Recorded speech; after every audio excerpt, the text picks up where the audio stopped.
Even though we've had more time than ever to get things done, I'm not alone when I say that it's been harder than ever to get things done. So in order to get your brains moving a little bit, I'll start with a quick quiz.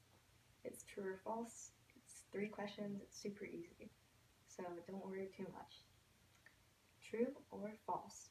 First impressions are made within a couple of seconds.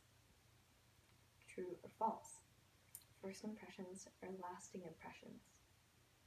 And the last one. True or false? Being physically attractive can make people think that you're good at everything. Well, all of these are true, and I'll explain why in just a moment. In my last speech, I talked about presenting well, the second aspect of outer confidence. Today I'm going to continue the series and talk about the first aspect, external appearance and first impressions. You see, if your external appearance is good, you can benefit from making more money, receiving a lower punishment time, and having people think that you're overall good. And that's just on the basis of what you look like. Let's start off with the logic of why appearances matter before we go on to the benefits. Every time you go out, let's say that you make a first impression. You're seeing people that you haven't seen before, and that's making a first impression. Now, you'd be wrong to think that first impressions only matter during job interviews, because you can meet anybody at any time. So, when you're meeting different people, how long do you have to make a first impression? According to the Association for Psychological Science, it may only take 1/10 of a second. According to that study, it was also found that people's views were unlikely to change even after that 1/10 of a second had passed. This proves that first impressions are lasting impressions. An application of this. So, might not be the most likely, but let's say that you run into the person responsible for hiring new employees at a job that you really want to get into. It's definitely possible. If this is true, and you only have 1/10 of a second to make that first impression, you don't even have enough time to make your elevator pitch. So that's why it's important to dress the way you want to be perceived, so then you're not showing up asking them for a job in your pajamas at the local grocery store. Now, the first main benefit of why you should work on your external attractiveness is the beauty premium. The beauty premium is when people get paid more on the basis of their attractiveness. According to the Business Insider article, 11 scientific reasons why more attractive people are more successful in life,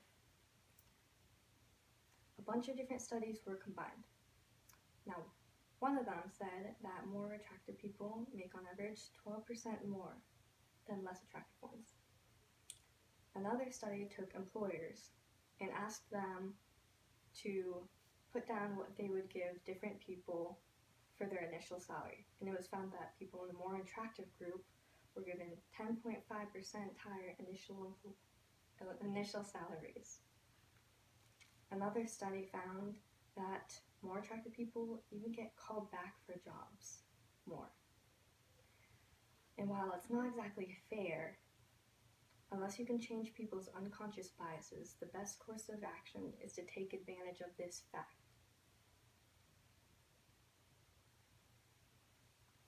According to the Law Project article, Physical Attractiveness Bias in the Legal System, judges gave more attractive people significantly lower sentences. It was also found that mock jurors had the same results as far as sentencing went. More attractive people received significantly less time. When it came to the verdict, judges found that no, there was not any difference between what they're giving people that were attractive versus unattractive. With the mock jurors who don't actually make the decisions, there's only a slight difference in favor of the more attractive people. As far as sentencing goes, that's a pretty big difference. Now, what I would like to note is I'm not saying that everybody should commit crimes because they can get away with it if they're attractive. No. But this is a very clear application of how attractiveness can affect people in real life in a really big way. Now, the last reason is called the halo effect. The halo effect is when you take one person's positive or negative trait and then you guess all their other traits just based on that one. And commonly, this trait is attractiveness. So, the halo effect got its start in the 1920s when officers were asked to give traits to all their subordinates who they hadn't met yet. This is just based on their appearance. Those found that the more attractive ones were given traits like confident and strong, even though this might not have been the case.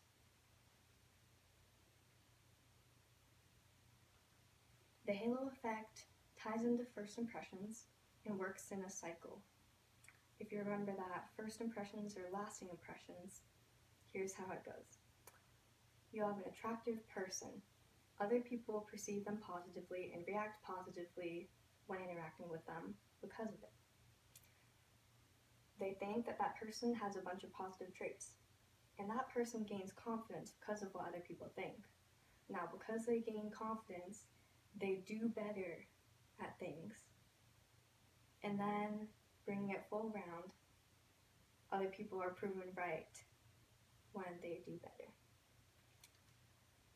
So, a couple of notes here. I'm not saying that requires a full makeover, like an overnight complete makeover in order to take advantage of these things. What it may just take is dressing for what suits your body type and in good colors, good materials. Perhaps using products if that's something that you feel comfortable with. And then taking care of your body. So physical attractiveness can tie into a lot of different things. It doesn't have to be a completely shallow thing, and that's something that I think a lot of people get wrong. It can tie into art, science, psychology, and your health. For health, let's say shiny hair, that's viewed as healthy. At the same time, it's viewed as attractive. So if you took a Venn diagram, there are a lot of things that intersect between the two. And for me personally, it's helped me to get my posture to be a little bit more straight instead of like hunched over a lot of the time. An example of art being used as far as attractiveness goes is finding what colors work with your skin tone, which can affect the way you look and make you seem more radiant if you're wearing the right colors. An example of science is the chemistry of certain products and how that may affect your skin. And then another science and psychology thing is the different measurements of your facial structure, your facial angles. Those can affect how people perceive you. So on that note, you can take whatever your interests are and apply them to this in order to benefit the most from the attractiveness bias.